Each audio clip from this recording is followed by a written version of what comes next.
من يهده الله فلا مضل له ومن يضلله فلا هادي له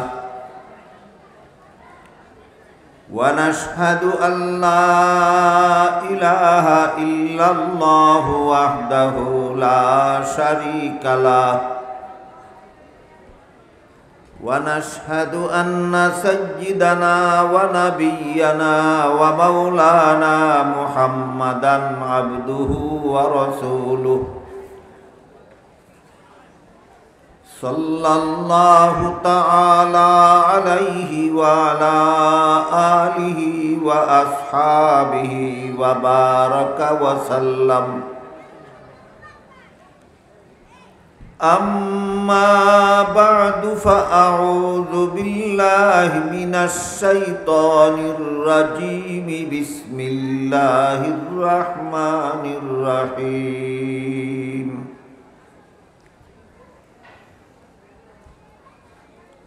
فلولا نفر من كل فرقة منهم طائفة ليتفقهوا في الدين ولينذروا قومهم إذا رجعوا إليهم لعلهم يحذرون. وقال رسول الله صلى الله عليه وسلم: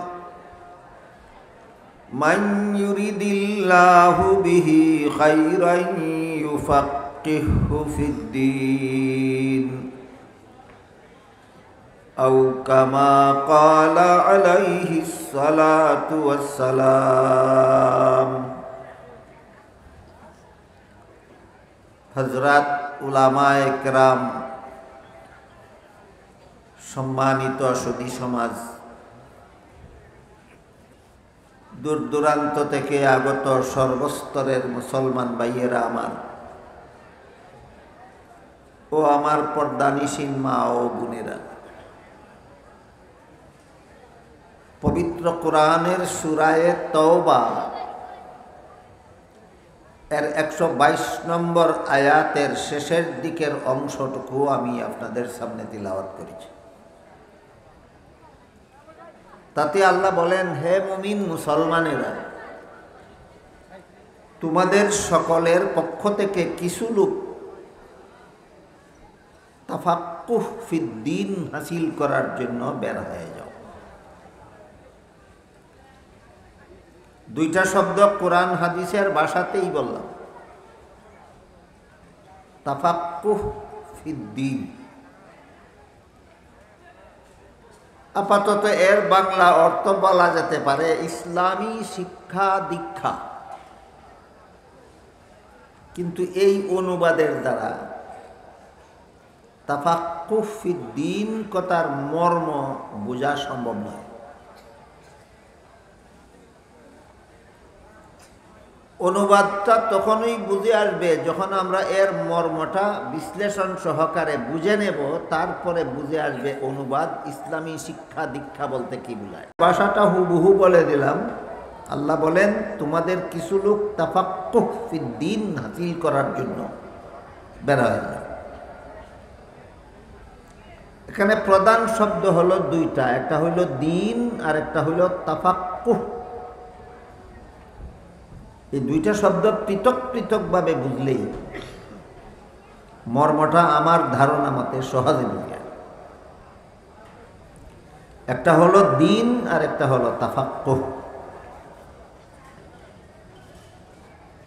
পবিত্র কোরআনের বিভিন্ন আয়াতে এবং রাসূল তার বিভিন্ন হাদিসে বহু ক্ষেত্রেই দিন শব্দটা ব্যবহার করেছেন, কিন্তু এই দিন শব্দটা কোরআন হাদিসে সব ক্ষেত্রেই একই অর্থে ব্যবহৃত হয় না। বিভিন্ন আয়াতে দিন শব্দকে আল্লাহ বিভিন্ন অর্থে ব্যবহার করেছেন। রাসূল তার বিভিন্ন হাদিসে দিন শব্দকে বিভিন্ন অর্থে ব্যবহার করেছেন, যে কারণে সাধারণ মুসলমান তো সাধারণ মুসলমান, কোনো যেমন তেমন আলেমকেও যদি জিজ্ঞাসা করা হয় দিন বলতে কি বুঝেন, পরিষ্কার জবাব দিতে পারে না, সুস্পষ্ট কোনো ধারণা রাখে না। এর কারণ দিন শব্দটাকে আল্লাহ নিজেই কুরআনের সবগুলি আয়াতে একই অর্থে ব্যবহার করেননি। বিভিন্ন আয়াতে আল্লাহ দিন শব্দটাকে বিভিন্ন অর্থে ব্যবহার করেছেন। প্রথমে আমরা এরই কিছু উদাহরণ শুনি। পবিত্র কুরআনের যে আয়াতে আল্লাহ সর্বপ্রথম দিন শব্দ ব্যবহার করেছেন সেটা হলো সূরাতুল ফাতিহার ৩ নম্বর আয়াত। এখানে আল্লাহ বলেন মালিকি ইয়াউমিদ্দিন, এর অর্থ হলো কর্মফল দান দিবসের মালিক। এখানে আল্লাহ দিন শব্দটাকে কর্মফল অর্থে ব্যবহার করেছেন। অনুরোধ করে বলি, কোন সূরার কত নম্বর আয়াতে দিন শব্দকে আল্লাহ কোন অর্থে ব্যবহার করলেন আমি ধারাবাহিকভাবে বলছি। আপনারা একটু যদি মনোযোগের সাথে শোনার এবং স্মরণ রাখার চেষ্টা করেন তাহলে পরবর্তী কথাগুলি বোঝা আপনাদের জন্য ইনশাআল্লাহ খুব সহজ হয়ে যাবে। সূরাতুল ফাতিহার ৩ নম্বর আয়াতে আল্লাহ দিন শব্দ ব্যবহার করেছেন কর্মফল অর্থ বোঝাবার জন্য। যেদিন জগতের সমস্ত মানুষের কর্মফল দেওয়া হবে সেই দিনের মালিক হলেন আল্লাহ। আশা করি আপনারা বলতে পারবেন জগতের সমস্ত মানুষের কর্মফল কোন দিন দেওয়া হবে? কিয়ামতের দিন।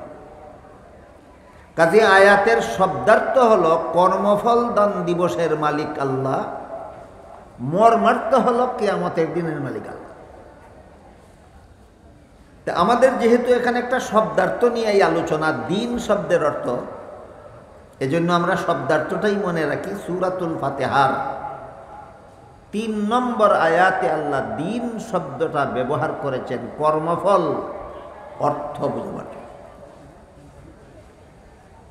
মেহরবানি করে ভুলে যাবেন না।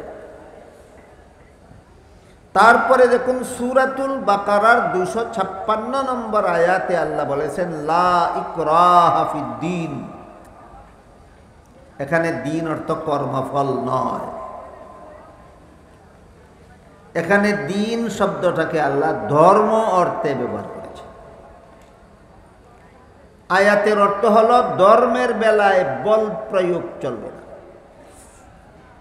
সমস্ত ধর্মাবলম্বীরাই আপন আপন ধর্ম পালনে স্বাধীন। কেউ কাউকে ধর্মান্তরিত করতে পারবে না বল প্রয়োগে, কেউ কারো ধর্ম পালনে বাধার সৃষ্টি করতে পারবে না। সমস্ত ধর্মাবলম্বীরাই আপন আপন ধর্ম পালনে স্বাধীন। তাই সূরাতুল বাকারার ২৫৬ নম্বর আয়াতে লা ইকরাহা ফিদ্দীন আয়াতাংশে আল্লাহ দিন শব্দটাকে ধর্ম অর্থে ব্যবহার করেছেন। তারপরে দেখুন সূরায়ে শূরা এর ১৩ নম্বর আয়াতে আল্লাহ বলেন আকিমুদ্দিন। এখানে দিন অর্থ কর্মফল নয়, এখানে দিন অর্থ ধর্মও নয়। এখানে দিন শব্দটাকে আল্লাহ ইসলামের বিশুদ্ধ আকীদা বিশ্বাস অর্থে ব্যবহার করেছে। আকিমুদ্দিনের অর্থ হলো ইসলামের সহি আকীদায় অটল থাকা। কাজেই সূরায়ে শূরার ১৩ নম্বর আয়াতে আল্লাহ পাক রব্বুল আলামিন দিন শব্দটাকে ইসলামের সহি আকীদা অর্থ বোঝাবার জন্য ব্যবহার করেছে। তারপরে দেখুন সূরায়ে মায়েদার ৩ নম্বর আয়াতে আল্লাহ পাক রব্বুল আলামিন বলেন আল ইয়াউমা আকমালতু লাকুম দীনাকুম। এখানে দিন অর্থ কর্মফল নয়, দিন অর্থ ধর্মও নয়, দিন অর্থ সহি আকীদাও নয়। এখানে দিন শব্দটা আল্লাহ ব্যবহার করেছেন ইসলামের বিধিবিধান অর্থ বোঝাবার জন্য। আয়াতের অর্থ দাঁড়ালো আল ইয়াউমা আকমালতু লাকুম দীনাকুম, আজকে আমি তোমাদের ইসলামের বিধিবিধান পরিপূর্ণ করে দিলাম। উদাহরণ বেশি বললে মনে রাখতে পারবেন না। আপাতত 4টা উদাহরণ আমরা স্মরণ রাখি। মালিক ইয়াউমিদ্দিন আয়াতে দিন অর্থ কর্মফল। লা ইকরাহা ফিদ্দিন আয়াতে দিন অর্থ ধর্ম। আকিমুদ্দিন আয়াতে দিন অর্থ ইসলামের সহি আকীদা। আল ইয়াউমা আকমালতু লাকুম দীনাকুম আয়াতে দিন অর্থ ইসলামের বিধিবিধান। উদাহরণগুলি বুঝে থাকলে একটু দয়া করে বলুন তো, পবিত্র কোরআনের সবগুলি আয়াতেই কি আল্লাহ দিন শব্দটাকে একই অর্থে ব্যবহার করেছেন না ভিন্ন ভিন্ন অর্থে ব্যবহার করেছেন? এই কারণে সাধারণত একজন মুসলমানকে যদি আপনি জিজ্ঞাসা করেন তুমি তোমার দিন বলতে কি বুঝো, সে পরিষ্কার কোনো জবাব দিতে পারে না, কারণ এই প্রশ্নের জবাবের বেলায় তার পরিষ্কার কোনো ধারণাই নেই। কিন্তু আমাদের দিন, মুসলমানের দিন বলতে কি বুঝায়, এই প্রশ্নের জবাবটা সম্পর্কে সমস্ত মুসলমানদের পরিষ্কার ধারণা থাকা দরকার। ধারণা না থাকার কারণ হলো সবগুলি আয়াতে একই অর্থে আল্লাহ দিন শব্দ ব্যবহার করেন না, বিভিন্ন আয়াতে বিভিন্ন অর্থে ব্যবহার করেন। তাহলে সুস্পষ্ট ধারণাটা আমার দিন বলতে কি বুঝায়, এই প্রশ্নের পরিষ্কার জবাব, এই ব্যাপারে সুস্পষ্ট ধারণা পাওয়া যায় রাসূলের একটি প্রসিদ্ধ হাদিসে। মুহাদ্দিসিনে কেরামের পরিভাষায় হাদিসটাকে হাদিসে জিবরিল বলা। জিবরিল ফিরিস্তা একজন অচেনা মানুষের আকৃতি ধারণ করে রাসূল করিম সাল্লাল্লাহু আলাইহি ওয়াসাল্লামের খেদমতে এসেছিলেন। তখন রাসূলের কাছে কয়েকজন সাহাবা বসা ছিলেন। রাসূলের মুখোমুখি হয়ে বসলেন এবং কতগুলি কথা জিজ্ঞাসা করলেন। রাসূল জবাব দিলেন। জবাব দেওয়ার পর জিবরিল যখন চলে গেলেন, তখন রাসূল উপস্থিত সাহাবাদের জিজ্ঞাসা করলেন, কোন লোকটা এসে আমার সাথে প্রশ্নোত্তর করে চলে গেল, তোমরা কি তাকে চিনতে পেরেছ? সাহাবায়ে কেরাম বলেন, আমরা চিনতে পারি। তখন রাসূল বলেন, হুয়া জিবরিলু আতাকুম ইউআল্লিমুকুম দীনাকুম। ইনি জিবরিল ফেরেশতা এসেছিলেন, আমাকে প্রশ্ন করবেন আর আমি জবাব দেব, এর মাধ্যমে তোমরা তোমাদের দিন শিখে নেবে। তোমাদেরকে দিন শিক্ষা দেওয়ার জন্য জিবরিল এসেছিলেন। কোন পদ্ধতিতে? প্রশ্নোত্তরের মাধ্যমে। আমাকে প্রশ্ন করবেন, আমি জবাব দেব, আর এই জবাব থেকে তোমরা তোমাদের দিন শিখে নেবে। সুতরাং হাদিসে জিবরিলের প্রশ্নগুলির জবাবে রাসূল যা কিছু বলেছিলেন সবটুকুর সমষ্টির নাম হলো আমাদের দিন।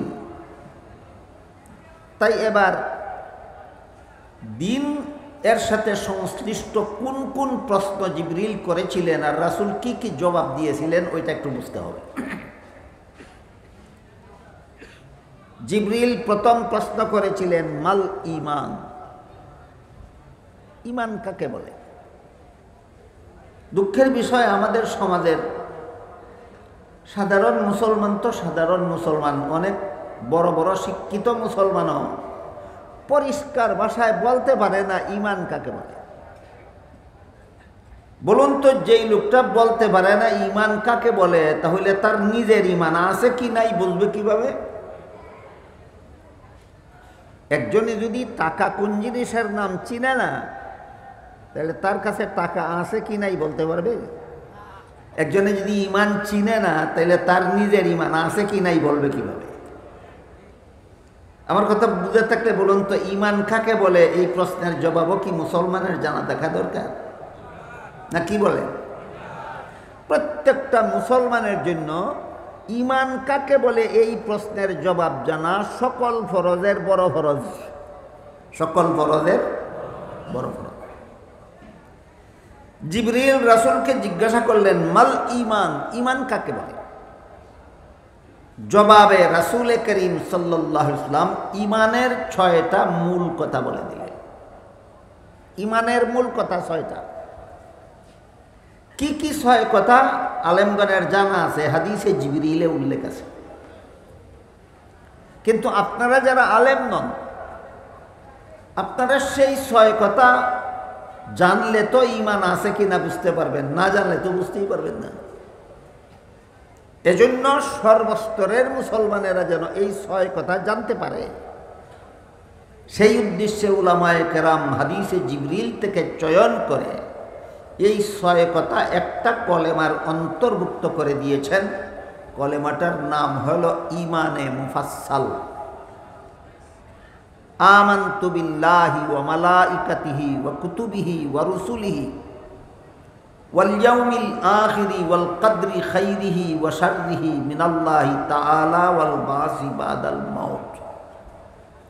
এই কলেমার ধারাবাহিক তর্জমা করলে কথা দাঁড়ায় 7টা, কিন্তু 2টা কথা এমন আছে যে 2টার মর্ম এক।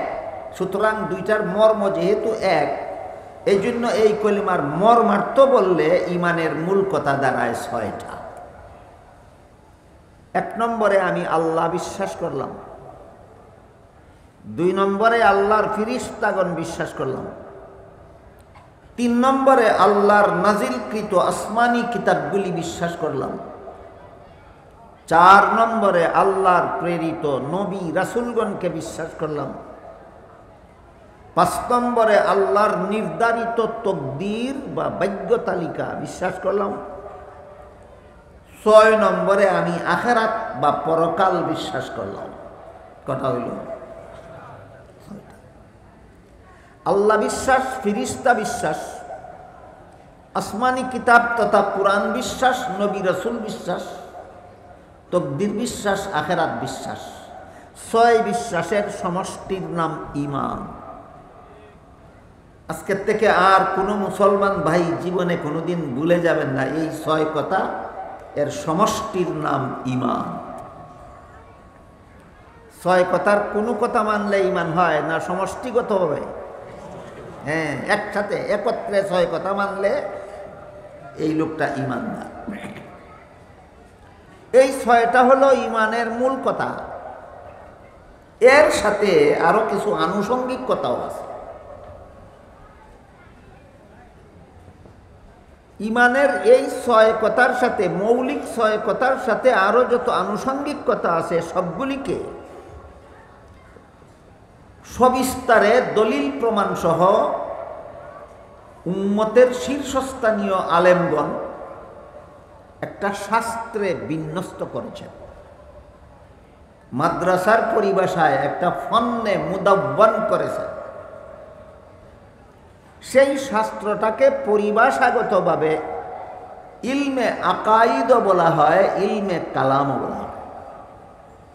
সারমর্ম হলো, জিবরিলের প্রথম প্রশ্নের জবাবে রাসূল উম্মতকে ইলমে আকাইদ শিক্ষা দিয়েছেন। একটু কঠিন, খুব বেশি কঠিন নয়। আমি আমার সাধ্যমতো আপনাদেরকে সহজভাবে বোঝাবার চেষ্টা করছি। আপনারা একটু মনোযোগে শুনলেই বুঝতে পারবেন, কিন্তু কিছু কঠিন আছে, অমনোযোগী হলে বুঝতে পারবেন না।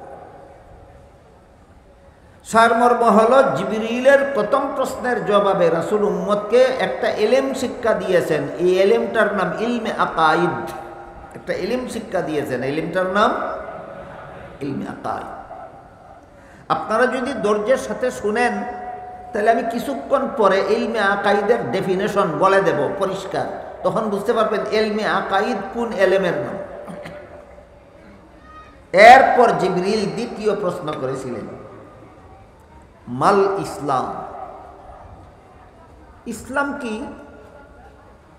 এতক্ষণ কোন প্রশ্নের জবাব আলোচনা হইল? ঈমান কি? বলতে পারেন কেউ ঈমান কি? ঈমানে মুফাসসালের 6 কথার সমষ্টি বিশ্বাস করার নাম।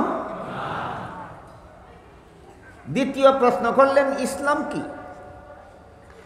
রাসূল করিম সাল্লাল্লাহু আলাইহি ওয়াসাল্লাম এই প্রশ্নের জবাবে ইসলামের 5টা মূল কথা বলে দিয়েছেন। সব কথা না মূল কথা? হ্যাঁ, 5টা মূল কথা বলে দিয়েছেন। কলেমা স্বীকার করা, 5 বেলার নামাজ কায়েম করা, রমজান মাসে রোজা রাখা, ধনী হলে যাকাত দেওয়া, সামর্থ্যবান হলে হজ করা। এই 5টা হইল ইসলামের মূল কথা। এর সাথে আরো কিছু আনুষঙ্গিক কথা আছে।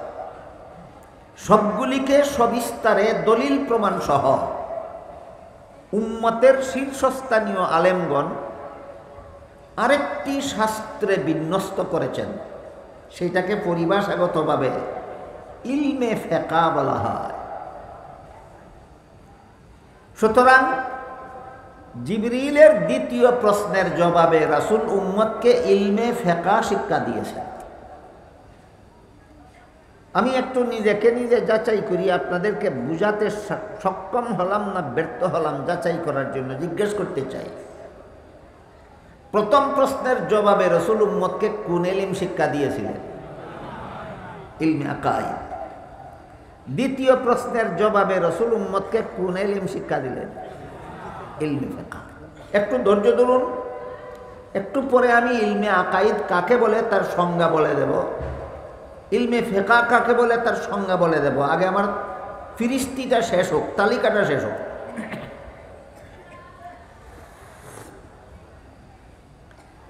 এবার জিবরিল ফিরিস্তা রাসূলকে তৃতীয় প্রশ্ন করে জিজ্ঞেস করলেন, মাল ইহসান।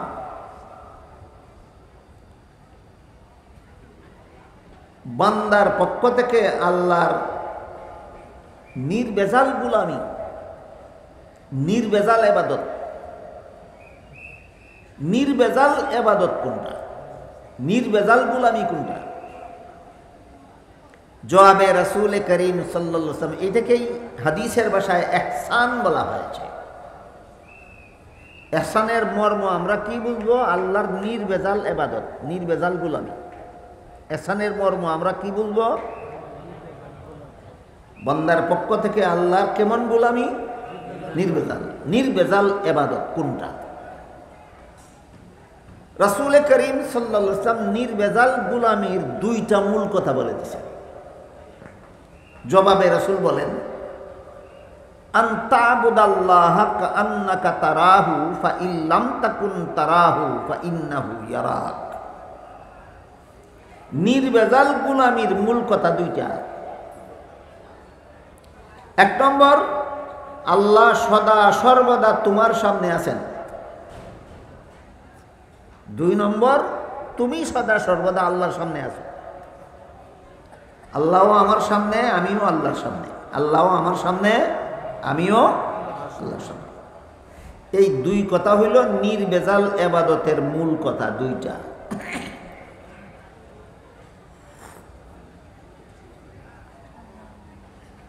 সারমর্ম হলো জিবরিলের ৩ নম্বর প্রশ্নের জবাবে রাসূল উম্মতকে আরেকটা ইলম শিক্ষা দিয়েছেন। সেই এলেমটাকে পরিভাষাগতভাবে ইলমে তাজকিয়াও বলে, ইলমে তাসাউফ বলে। জিবরিলের প্রথম প্রশ্নের জবাবে রাসূল উম্মতকে ইলমে আকাইদ শিক্ষা দিয়েছেন। জিবরিলের দ্বিতীয় প্রশ্নের জবাবে রাসূল উম্মতকে ইলমে ফিকহ শিক্ষা দিয়েছেন। জিবরিলের ৩ নম্বর প্রশ্নের জবাবে রাসূল উম্মতকে ইলমে তাজকিয়া শিক্ষা দিয়েছেন। একটু দয়া করে বলুন তো, ৩ প্রশ্নের জবাবে রাসূল উম্মতকে কত ইলম শিক্ষা দিলেন? ৩টা ইলম শিক্ষা দিলেন, ইলমে আকাইদ, ইলমে ফিকহ, ইলমে তাজকিয়া। এবার আমরা বোঝার চেষ্টা করব ইলমে আকাইদ কাকে বলে, ইলমে ফিকহ কাকে বলে, ইলমে তাজকিয়া কাকে বলে। ইসলামের যাবতীয় বিধিবিধান মানুষের শরীরের বিভিন্ন অঙ্গ প্রত্যঙ্গের সাথে সম্পর্কিত হিসাবে ৩ প্রকার। এক প্রকার বিধিবিধান অন্তরের দ্বারা শুধুমাত্র বিশ্বাস করতে হয়। ইসলামের এক প্রকার বিধিবিধান শুধু অন্তরের দ্বারা বিশ্বাস করতে হয়। যেমন আল্লাহ আছেন, আল্লাহ একজন, আল্লাহ লা শরীক। আল্লাহ অনাদিকাল থেকে আছেন, অনন্তকাল পর্যন্ত থাকবেন। আল্লাহর কোনো মরণ নাই, আল্লাহর সমকক্ষ কেউ নাই। আল্লাহ যা ইচ্ছা তাই করার ক্ষমতা রাখেন। এইগুলি শুধু অন্তরে বিশ্বাস করতে হয়। এরকম অনেকগুলি বিধিবিধান আছে যেগুলি শুধুমাত্র অন্তরে বিশ্বাস করতে হয়। ইসলামের যে সমস্ত বিধিবিধান শুধুমাত্র অন্তরের দ্বারা বিশ্বাস করতে হয়, এগুলি জানার নাম ইলমে আকাইদ। দেখুন তো খুব কঠিন নাকি? ইসলামের যে সমস্ত বিধিবিধান শুধুমাত্র অন্তরে বিশ্বাস করতে হয় সেগুলি জানার নাম ইলমে আকায়েদ। ইসলামের দ্বিতীয় প্রকার বিধিবিধান শুধু বিশ্বাস করলে চলে না, শরীরের বাহ্যিক অঙ্গ প্রত্যঙ্গের দ্বারা পালন করতে হয়। যেমন ওযুতে 4 ফরজ, বিশ্বাস করলেই উযু হয় না, মুখটা ধুইতে হয়, এটা একটা বাহ্যিক অঙ্গ। হাত ধুইতে হয়, এটা একটা বাহ্যিক অঙ্গ। মাথা মাসা করতে হয়, এটা একটা বাহ্যিক অঙ্গ। পা ধুইতে হয়, এটা একটা বাহ্যিক অঙ্গ। ইসলামের যে সমস্ত বিধিবিধান শরীরের বাহ্যিক অঙ্গ প্রত্যঙ্গের দ্বারা পালন করতে হয় সেগুলি জানার নাম ইলমে ফিকহ। বুঝলেন কিনা? আমি কিন্তু শুধু ভূমিকার আলোচনা করছি, আমার মূল আলোচনা এখনো যায়নি। কারণ এইগুলি আগের থেকে না বুঝলে, আগের থেকে এই কথাগুলি না মনে না থাকলে মূল আলোচনাটা আপনাদের জন্য বোঝা অত্যন্ত কঠিন হবে। এই জন্য মূল কথাটা আপনাদের সহজবুদ্ধ করার জন্য আমি ভূমিকা স্বরূপ এই কথাগুলি বলতেছি। আমার মূল আলোচনা হলো তাফাক্কুহ ফিদ্দীন কাকে বলে, ভুলে যাবেন না। আল্লাহ যে বললেন তাফাক্কুহ ফিদ্দীন হাসিল করার জন্য বের হয়ে যাও, জিনিসটা কি? এই তাফাক্কুহ ফিদ্দীন জিনিসটা কি? এই প্রশ্নের জবাব বোঝার জন্য যে সমস্ত পূর্ব কথা আমাদের জানা আগের থেকে মনে রাখা দরকার, ওই কথাগুলি আমি ভূমিকা স্বরূপ আপনাদের সামনে তুলে ধরছি। জিবরিলের প্রথম প্রশ্নের জবাবে রাসূল উম্মতকে ইলমে আকায়েদ শিক্ষা দিলেন। জিবরিলের দ্বিতীয় প্রশ্নের জবাবে রাসূল উম্মতকে ইলমে ফিকহ শিক্ষা দিলেন। আরেক প্রকার বিধিবিধান আছে ইসলামের, যেগুলি বাহ্যিক অঙ্গ প্রত্যঙ্গের দ্বারা পালন করা যায় না, আর অন্তরের দ্বারাও শুধু বিশ্বাস করলে চলে না, পালনটাও অন্তরের দ্বারাই করতে হয়। পালনটাও অন্তরের দ্বারাই করতে হয়। ওই সমস্ত বিধিবিধান জানার নাম ইলমে তাজকিয়া। যদি পরিষ্কারভাবে বুঝেন এবং মনে রাখতে পারেন তাহলে পরবর্তী কথা বুঝে আসবে সহজে। পরিষ্কারভাবে না বুঝলে অথবা মনে না থাকলে পরবর্তী কথাগুলি বুঝতে কঠিন হবে। এই জন্য ধরেন আমি আপনাদেরকে নিয়ে আলোচনা পর্যালোচনা করি যেন এর মাধ্যমে আপনাদের কথাগুলি স্মরণ হয়ে যায়।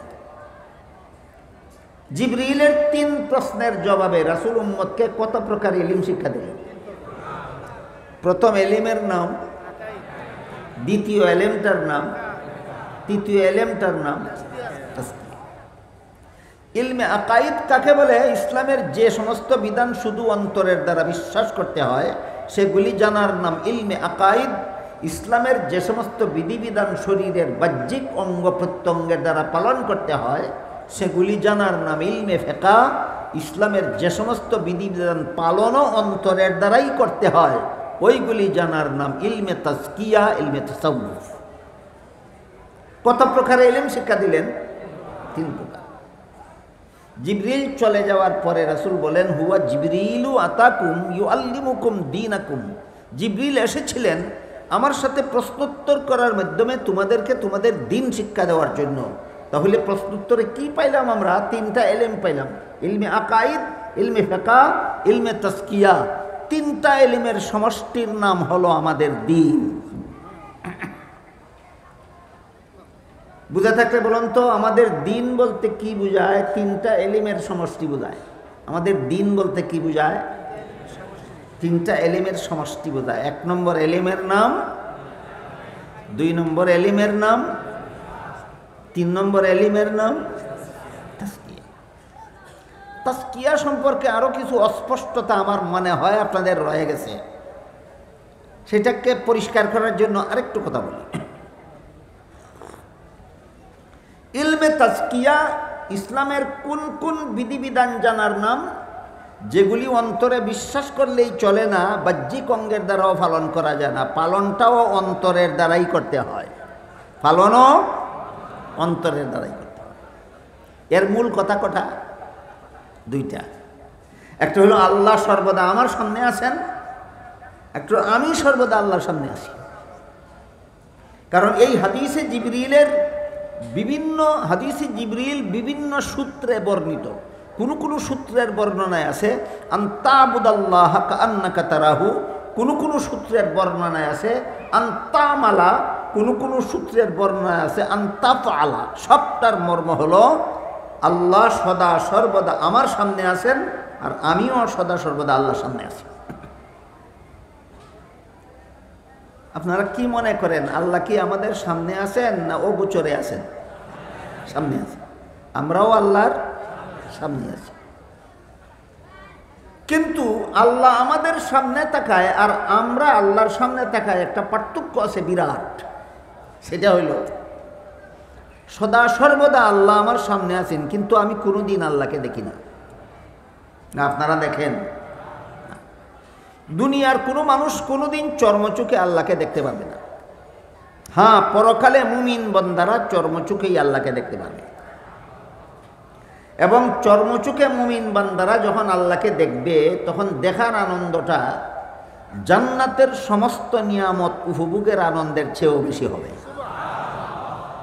বুঝে থাকতে বলুন, জান্নাতের সবগুলি নিয়ামত উপভোগের আনন্দ বেশি না আল্লাহকে দেখার আনন্দ বেশি? সেই আনন্দটা আল্লাহ রিজার্ভ করে রেখেছেন শুধুমাত্র মুমিন বান্দাদের জন্য। দুনিয়াতে কোনো বান্দা আল্লাহকে দেখবে না। কেন দেখবে না? দুনিয়াতে কোনো মানুষের চোখে আল্লাহ দেখার মতো পাওয়ার আল্লাহ দান করেন না। কেন দান করেন না? যদি আমাদের চোখে আল্লাহ দুনিয়ার জীবনেই আল্লাহকে দেখার মতো পাওয়ার দিতেন, অবশ্যই আমরা দুনিয়াতেই আল্লাহকে দেখতে পারতাম, কিন্তু তখন ঈমানটা গ্রহণযোগ্য হইত না। আল্লাহ দেখে ঈমান আনলে ঈমান কবুল হয় না, আল্লাহ না দেখে ঈমান আনলে ঈমান কবুল হয়।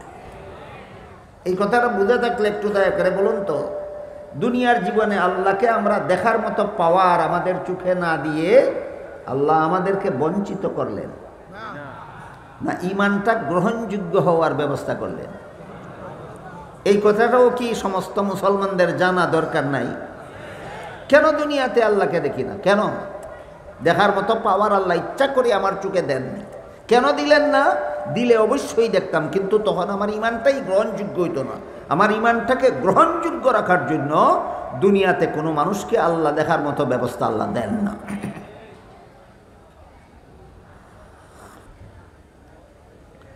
তাইলে আল্লাহ আমার সামনে আছেন সর্বদা ঠিক, কিন্তু একটা বিশেষ কারণে আমি আল্লাহকে দেখি না। আমার চোখের মধ্যে সেই পাওয়ার নাই, আমার চোখে দেখার দৃষ্টিশক্তির মধ্যে একটা ত্রুটি আছে। আমার দৃষ্টিশক্তির মধ্যে একটা কি আছে? কতটুকু ত্রুটি? যে ত্রুটির কারণে আমি আল্লাহকে দেখি না, যেটুকু ত্রুটির কারণে আমার দুই কাঁধে দুজন ফিরিস্তা বসা আছেন কিন্তু আমি দেখি না, এতটুকু ত্রুটি প্রত্যেকটা মানুষের দৃষ্টিশক্তির মধ্যে আছে। কিন্তু আমি যে আল্লাহর সামনে আছি, আল্লাহরও দেখার বেলায় কিছু ত্রুটি আছে না? বিন্দুমাত্র ত্রুটি নাই। তাহলে আল্লাহ অবশ্যই সদা সর্বদা আমাকে দেখেন। আমি যে আল্লাহর সামনে আছি সর্বদা, আল্লাহ সর্বদাই আমাকে দেখেন। আল্লাহ যে আমার সামনে আছেন সর্বদা, আমি কখনো আল্লাহকে দেখি না। এই হইল আল্লাহ আমার সামনে তাকায় আর আমি আল্লাহর সামনে তাকায় ব্যবধান। আমি কি আপনাদেরকে বুঝাতে পারলাম? সর্বদা আমার সামনে আছেন, আমিও সর্বদা আল্লাহর সামনে আছি, কিন্তু আল্লাহকে আমি দেখি না কেন? আমার চোখের একটা ত্রুটি আছে। আর আমি যে আল্লাহর সামনে আছি, আল্লাহর কোনো ত্রুটি নাই। আল্লাহ মুহূর্তেই প্রতি সেকেন্ডেই আমাকে দেখতেছেন। এই পর্যন্ত হইল ইলমে আকাইদের সাথে সম্পর্ক। সমস্ত মুসলমানের বিশ্বাস যে আল্লাহ আমাকে দেখেন।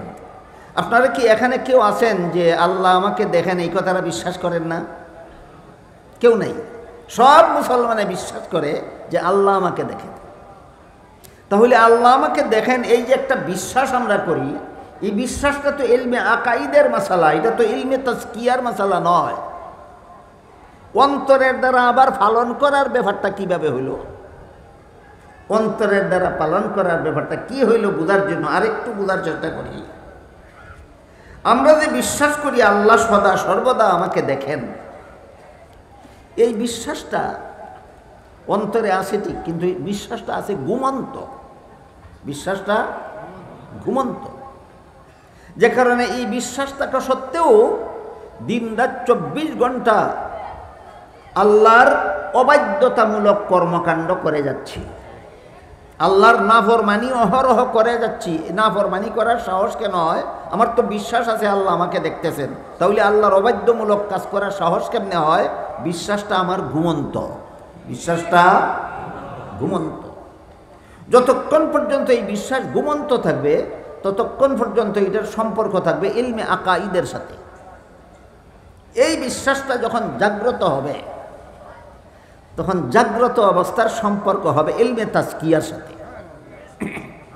এবার আমরা বোঝার চেষ্টা করি, আমি বলতেছি আপনাদেরকে বিশ্বাসটা জাগ্রত হওয়ার পরবর্তী অবস্থা মনোযোগে বুঝলে ইনশাআল্লাহ প্রত্যেকেই টের পাবেন আপনার এই বিশ্বাস ঘুমন্ত না জাগ্রত। আমারটা আপনি টের নাও পেতে পারেন, আপনারটা আমি টের নাও পেতে পারি, কিন্তু জাগ্রত অবস্থাটা বুঝলে প্রত্যেকে টের পাবেন আপনার ঈমান ঘুমন্ত না জাগ্রত। এবার বলুন, আল্লাহ আমাকে সদা সর্বদা দেখেন, এই বিশ্বাস তো সব মুসলমানেরই আছে। এই বিশ্বাসের অবস্থা দুইটা, একটা ঘুমন্ত, একটা জাগ্রত। যতক্ষণ ঘুমন্ত থাকে তখন এই মাসালার সম্পর্ক হইল ইলমে আকাইদের সাথে, আর যখন এই বিশ্বাস অন্তরে জাগ্রত হয় তখন এর সম্পর্ক হয় ইলমে তাজকিয়ার সাথে। এখন জাগ্রত হওয়ার অবস্থাটা বলি আপনাদেরকে, খুব সহজ ব্যাপার নয় এইগুলি বুঝানিও সহজ ব্যাপার নয়। আমি আগেই বলেছি সাধ্যমতো চেষ্টা করব আপনাদেরকে সহজ করে বুঝাবার। আপনারও একটু মেহেরবানি করে মনোযোগ সহকারে শোনার বুঝার চেষ্টা করবেন। এই কঠিন বিষয়টা আমি একটা উদাহরণের মাধ্যমে আপনাদের সামনে তুলে ধরতে চাই। হযরত ইউসুফ আলাইহিস সালামকে যুবতী জুলাইখা এক নিরিবিলি কামরার ভিতরে নিয়ে গেল তার সাথে অপকর্ম করার জন্য। যেই কামরার ভিতরে ইউসুফ আর জুলাইখা ছাড়া তৃতীয় কোনো মানুষ নাই। ইউসুফ সেই ঘরে ঢুকে দেখলেন ঘরের এক পাশে কোনো একটা কিছু পর্দা দিয়ে ঢেকে রাখা। ইউসুফ আলাইহিস সালাম জুলাইখাকে জিজ্ঞাসা করলেন, তোমার এই ঘরের পাশে পর্দা দিয়ে কি ঢেকে রেখেছ? জুলাইখা বলল, আমি যেই মূর্তিটার পূজা করি ওই মূর্তিটাকে ঢেকে রেখেছি। ঘটনার দ্বারা পরিষ্কার হয়ে গেল জুলাইখা প্রথম জীবনে মূর্তি পূজারী ছিল। শেষ জীবনে হযরত ইউসুফ আলাইহিস সালামের কাছে কলেমা পড়ে মুসলমান হয়েছিল। জুলাইখা প্রথম জীবন থেকেই মুসলমান ছিল না প্রথম জীবনে মূর্তি পূজারী ছিল? মূর্তি পূজারী ছিল। জুলাইখা ইউসুফ আলাইহিস সালামের প্রশ্নের জবাবে বলল, আমি যেই দেবতার পূজা করি ওই দেবতাটা ঢেকে রেখেছি। ইউসুফ আলাইহিস সালাম প্রশ্ন করলেন, তুমি তো এটার পূজাই করো, তাহলে এটাকে ঢেকে রাখলা কেন? বলল, এখন পূজা করব না, এখন আমি তোমার সাথে ব্যভিচার করব, জিনা করব। কাজে যেই দেবতার পূজা করি তার সামনে জিনা করতে আমার লজ্জা হয়, এই জন্য এটা ঢেকে রেখেছি। ইউসুফ আলাইহিস সালাম বললেন, দেবতার সামনে জিনা করতে তোমার লজ্জা হয়? তাহলে তো তোমার দেবতা কি দেখে? জুলাইখা বলে, না দেখে না। ইউসুফ আলাইহিস সালাম জিজ্ঞাসা করলেন, যেই দেবতা দেখে না তার সামনে তাকে ডেকে রেখে জিনা করলে যেমন দেখবে না, তাকে উন্মুক্ত করে জিনা করলেও তো দেখবে না, তার তো সর্বাবস্থায় সমান, তাহলে ডাকলা কেন? প্রশ্নোত্তর বুঝতেছেন আপনারা? বলেন তো, যেই দেবতা দেখে না তারে শুধু পর্দা দিয়ে ডেকে রাখলেই দেখে না, উন্মুক্ত অবস্থায় করলে দেখে? এমনেও দেখে না তেমনেও দেখে না, তাইলে ডাকলা কেন? জুলাইখা জবাব দেয়, যদিও আমার দেবতা দেখে না, কিন্তু দেবতার চক্ষুগুলি এমনভাবে বানানো হয়েছে যে তার মধ্যে দেখার ভঙ্গি আছে। চোখের মধ্যে, চোখে আসলেই দেখে না, দেখার ভঙ্গিতে বানানো হয়েছে, দেখার ভঙ্গিতে বানানো। এই ভঙ্গিটার কারণেই আমার লজ্জা করে। ইউসুফ আলাইহিস সালাম বললেন, তোর যেই দেবতা আসলে দেখে না, শুধু দেখার ভঙ্গিতে বানানো হয়েছে, এই কারণেই যদি তার সামনে আমার সাথে জিনা করতে তোর লজ্জা হয়, আমার আল্লাহ তো আসলেই দেখে। তুই বল, সেই আল্লাহর সামনে তোর সাথে জিনা করতে কি আমার লজ্জা হয় না? এই লোকটার, আমি আল্লাহর সামনে আসি, এই এই এই বিশ্বাসটা ঘুমন্ত না জাগ্রত? আমি কি আপনাদেরকে বুঝাতে পারলাম? আল্লাহ আমি আল্লাহর সামনে আছি, এই বিশ্বাস ঘুমন্ত অবস্থার ইমানওয়ালার পাওয়ার কত, আর এই বিশ্বাস যার জাগ্রত আছে তার ইমানের পাওয়ার কত? বিষয়টা কি বুঝাতে পারলাম? যদি সত্যই আপনারা বুঝে থাকেন তাহলে বলুন, আমরা সমস্ত মুসলমানেরাই বিশ্বাস করি আল্লাহ সদা সর্বদা আমাকে দেখে। এই বিশ্বাসের ত্রুটি নাই কারো, অভাব নাই কারো। যে মুসলমান চুরি করে, যেই মুসলমান ডাকাতি করে, যেই মুসলমান জিনা বেবিচার করে, যেই মুসলমান সুদ খায়, যেই মুসলমান ঘুষ খায়, যেই মুসলমান মদ খায়, যেই মুসলমান গাঞ্জা খায়, যেই মুসলমান খুন খারাপি করে, যেই মুসলমান সন্ত্রাস করে, যেই মুসলমান দুর্নীতি করে, যেই মুসলমান জালিয়াতি করে, না বাংলাদেশের কোনো মুসলমান এই কাজগুলি করে না? এই প্রত্যেকটা মুসলমানের বিশ্বাস আছে আল্লাহ আমাকে দেখে। প্রত্যেকটা মুসলমানের বিশ্বাস আছে যে আল্লাহ আমাকে দেখে। আমার এতক্ষণের কথা বুঝে থাকতে বলুন তো, এই বিশ্বাস থাকা সত্ত্বেও এতগুলি অপকর্ম যারা করে তাদের ইমানটা জাগ্রত? ইউসুফ আলাইহিস সালামের ইমানটাও ঘুমন্ত ছিল, জাগ্রত। তাহলে এই বিশ্বাসের ঘুমন্ত অবস্থার আর জাগ্রত অবস্থার মধ্যে কি কিছু বেশ কম আছে? 19-20 না আকাশ পাতাল?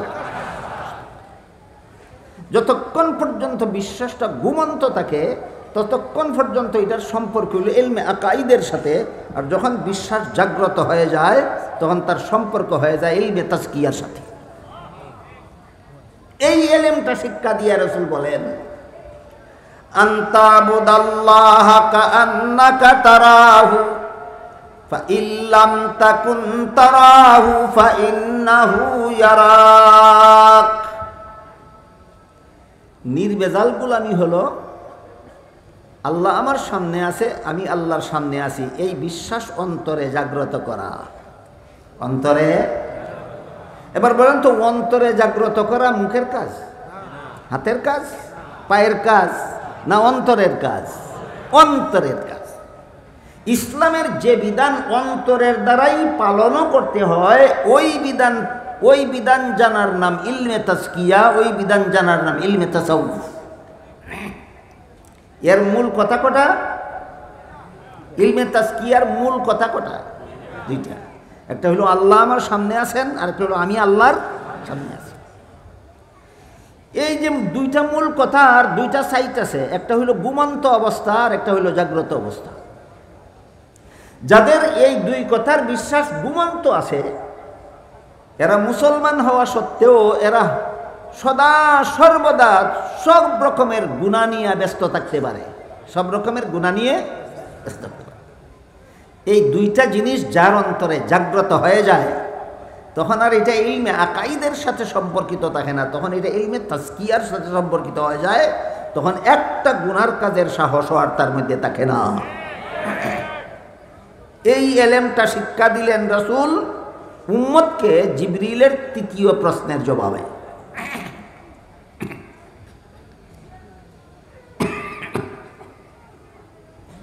ইলমে তাজকিয়ার মূল কথা দুইটা, যা হাদিসে জিবরিলে রাসূল বলে দিয়েছে। এই দুইটা মূল কথার সাথে আরো যত আনুষঙ্গিক কথা আছে সবগুলিকে সবিস্তারে দলিল প্রমাণ সহ উম্মতের শীর্ষস্থানীয় আলেমগণ একটি শাস্ত্রে বিন্যস্ত করেছেন। শাস্ত্রটার নাম ওই ইলমে তাজকিয়া, ইলমে তাসাউফ। এর মূল কথা দুইটা, এর শাখা প্রশাখা 20টা। কটা? ইলমে তাজকিয়ার শাখা প্রশাখা কটা? 20টা। আল্লামা ইমাম গাজালি রহমতুল্লাহি আলাইহি আরবাঈন ফি উসুলিদ্দিন নামক কিতাবে লিখেছেন, 10টা কুস্বভাব অটোমেটিকলি মানুষের মনে জন্ম হয়। এগুলি মন থেকে অপসারণ করা একমাত্র অন্তরের কাজ। মন থেকে কুস্বভাব দূর করে ফেলা হাতের কাজ, পায়ের কাজ, না অন্তরের কাজ? 10টা কুস্বভাব মানুষের অন্তরে জন্ম হয়, এগুলিকে মন থেকে অপসারণ করতে হয়। আর 10টা সুস্বভাব চেষ্টা করে পরিশ্রম করে অন্তরের মধ্যে জাগ্রত করতে হয়। 10টা কুস্বভাবকে অপসারণ করা আর 10টা সুস্বভাবকে প্রতিষ্ঠিত করা অন্তরের মধ্যে, এই 20টা হইল ইলমে তাজকিয়ার শাখা প্রশাখা। ইলমে তাজকিয়ার মূল 2টা, শাখা প্রশাখা 20টা। ইলমে তাজকিয়ার মূল 2টা, শাখা প্রশাখা 20টা। আপনারা যদি মনে করেন এত কঠিন কথা আমরা বুঝি না, তাইলে প্রসঙ্গটা বন্ধ করে দেব। আর যদি বলেন মোটামুটি বুঝতে পারতেছেন, তাহলে অন্তরের দ্বারা করার মতো 20টা কাজ যে আছে, এর 2টা উদাহরণ দিতে চাই। কটা উদাহরণ? 2টা উদাহরণ। একটা হলো কতগুলি কুস্বভাব মনের মধ্যে জন্ম হয়, এগুলি মন থেকে অপসারণ করতে হয় অন্তরের দ্বারা, হাতের দ্বারা, পায়ের দ্বারা নয়। আরেকটা হলো 10টা সুস্বভাবের জন্ম দিতে হয় অন্তরের মধ্যে, এটা অন্তরের দ্বারাই, বাহ্যিক কোনো অঙ্গ প্রত্যঙ্গের দ্বারা নয়। 10টা কুস্বভাবের একটা কুস্বভাবের নাম হলো হুব্বে দুনিয়া। মনের মধ্যে কতগুলি কুস্বভাব জন্ম হয়? 10টা। এগুলি মন থেকে অপসারণ করা কার কাজ? অন্তরের কাজ। এই 10টা কুস্বভাবের মধ্যে একটা কুস্বভাবের নাম হুব্বে দুনিয়া। এই হুব্বে দুনিয়া এর বাংলা অর্থ হইল দুনিয়াটাকে অন্যায়ভাবে উপভোগের লালসা। দুনিয়াটাকে অন্যায়ভাবে উপভোগের লালসা আছে কি কোনো মুসলমানের অন্তরে? যারা চুরি করে, ডাকাতি করে, ছিনতাই করে, হাইজেক করে, জবরদখল করে, কিসের লোভে? জান্নাতের লোভে না দুনিয়াটা উপভোগ করার লোভে? দুনিয়া উপভোগ করার লোভে। যারা সুদ খায়, ঘুষ খায়, মদ খায়, গাঁজা খায়, জান্নাতের লোভে না দুনিয়ার লোভে? দুনিয়ার লোভে। এরপর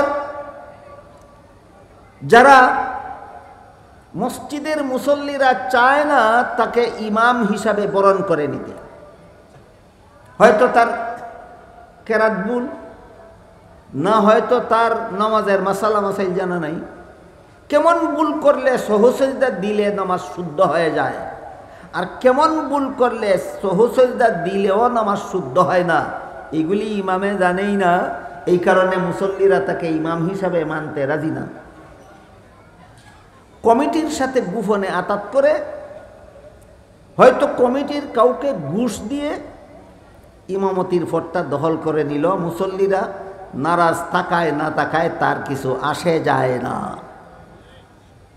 এই ইমাম সাহেব মসজিদের ইমামতির পদ বৈধভাবেই দখল করে নিল না অন্যায়?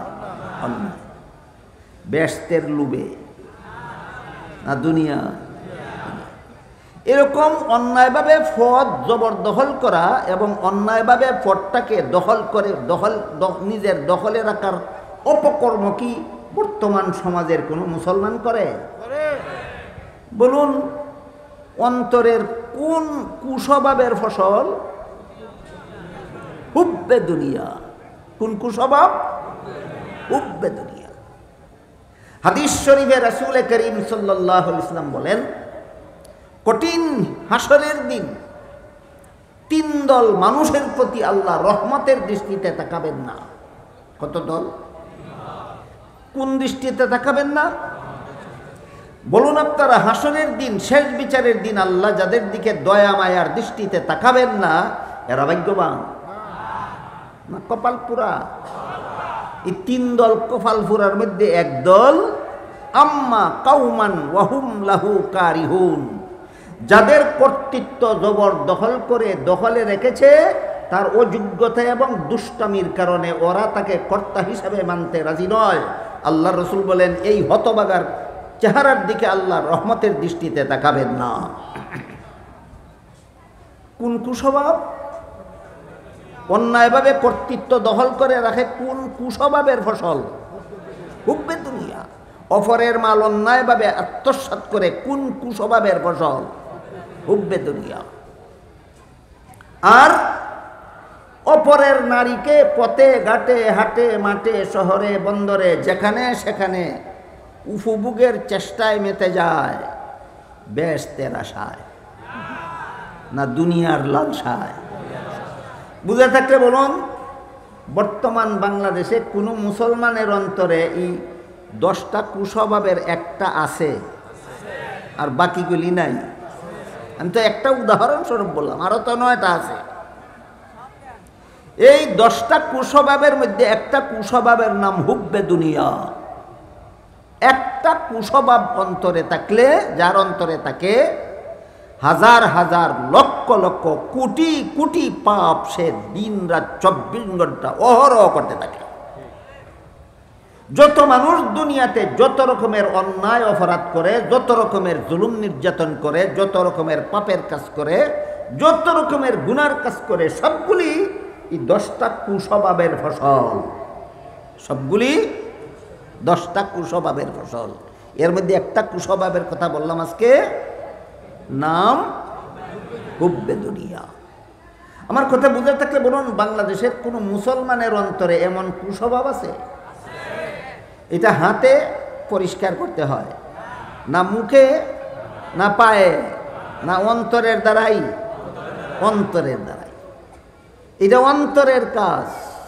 ইসলামের যে বিধান অন্তরের দ্বারাই পালন করতে হয়, ওইগুলি জানার নাম ইলমে তাজকিয়া।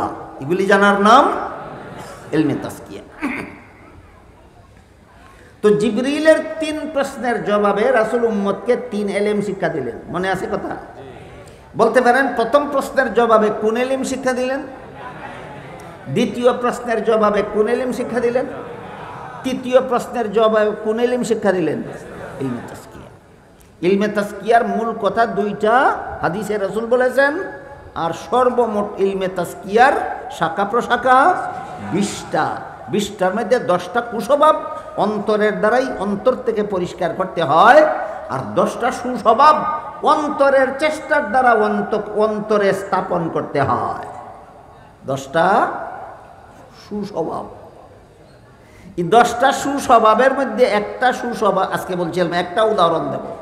10টা সুস্বভাবের মধ্যে একটা সুস্বভাবের নাম শুকুর। কি নাম? শুকুর। আমরা তো দিন রাত 24 ঘন্টা শুকুর শুকুর শুকুর শুকুর লব্ধ জফি। কিন্তু ইলমে তাজকিয়ার চর্চা যারা করে না, এরা বুঝেই না শুকুর জিনিসটা কি, বুঝেই না শুকুর জিনিসটা কি। আমি আপনাদেরকে বোঝাবার জন্য একটু উদাহরণ দিচ্ছি, শুনুন। ইলমে তাজকিয়ার কিতাবাদিতে লেখা আছে যে তুমি একা একা নিরিবিলি তোমার মনকে একটা প্রশ্ন করো যে তোমার মধ্যে কোনো গুণ আছে কিনা। সংসারের সকল প্রকার চিন্তা চেতনা ধ্যান খেয়াল থেকে মনটাকে মুক্ত করো, ফ্রি করে তুমি তোমার নিজের মনকে জিজ্ঞেস করো যে তোমার মধ্যে কোনো গুণ আছে কিনা। মন যদি সচেতন হয় তাহলে মন থেকে জবাব আসবে আমার মধ্যে অনেকগুলি গুণ আছে। আমি আমার চোখে দেখি, এটা আমার একটা গুণ। আমি আমার কানে শুনি, এটা আমার একটা গুণ। আমি কথা বলতে পারি, এটা একটা গুণ। আমি হাতে ধরতে পারি, এটা আমার একটা গুণ। পায়ে যে চলতে পারি, এটা একটা দোষ না গুণ? বুঝে থাকলে বলুন তো, মনকে যখন আমি জিজ্ঞাসা করব তোমার মধ্যে কোনো গুণ আছে কিনা, মন সচেতন হলে কি জবাব দেবে? একটা দুইটা না অনেক? এবার তোমার মনকে জিজ্ঞাসা করো যে তোমার গুণগুলির জন্য তুমি প্রশংসা পাওয়ার যোগ্য কিনা। একটা নীতি বাক্য আছে, গুণ যার প্রশংসা তার। কি বাক্য? নীতি বাক্য। কি বাক্যটা? গুণ যার প্রশংসা তার। তখন যদি তোমার মন বলে দেখার গুণ আমার, এই জন্য প্রশংসা আমার।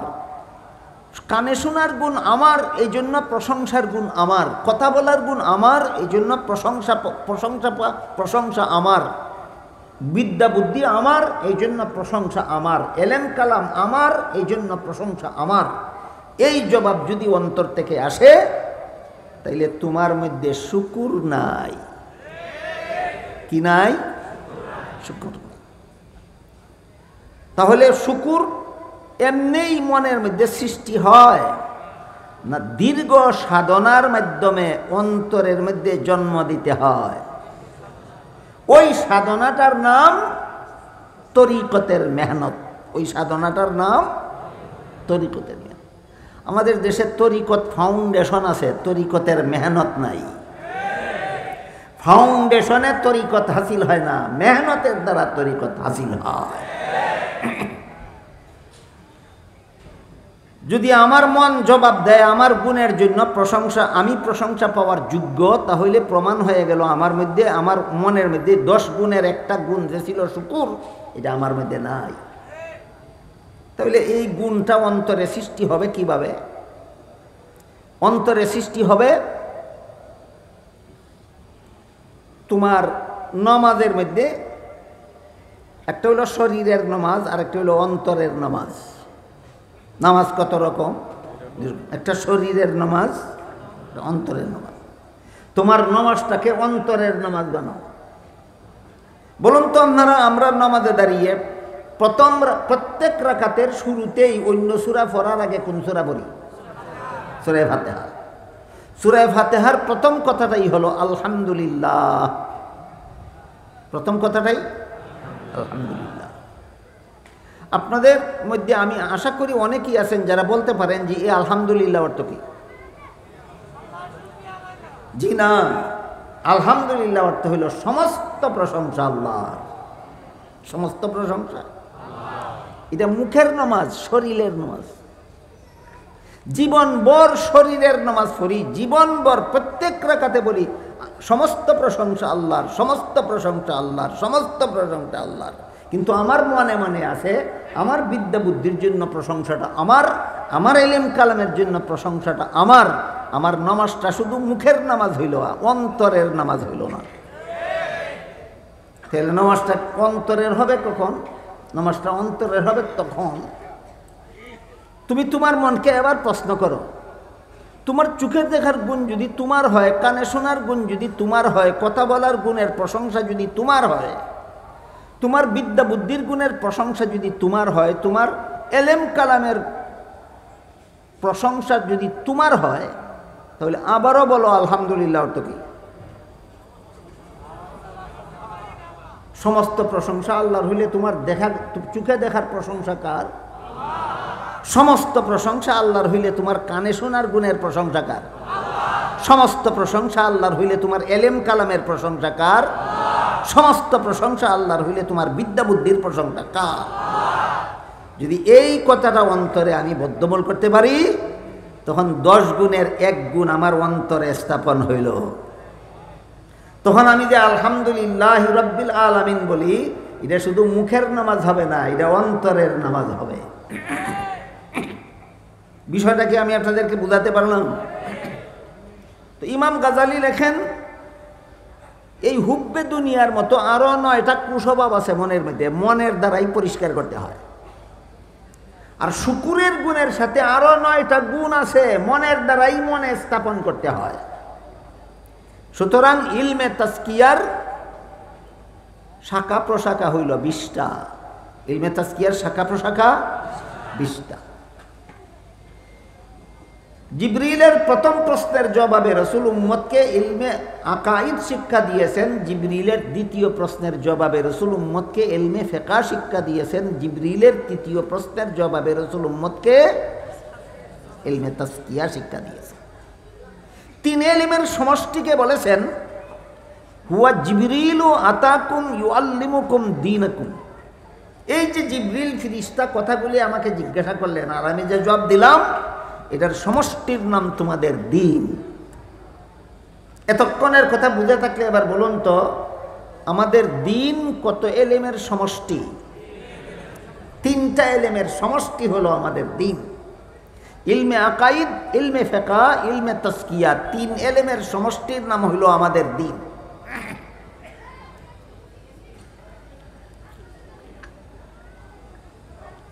শুরুতেই বলেছিলাম সূরা তাওবার 122 নম্বর আয়াতে আল্লাহ কি বলেছিলেন?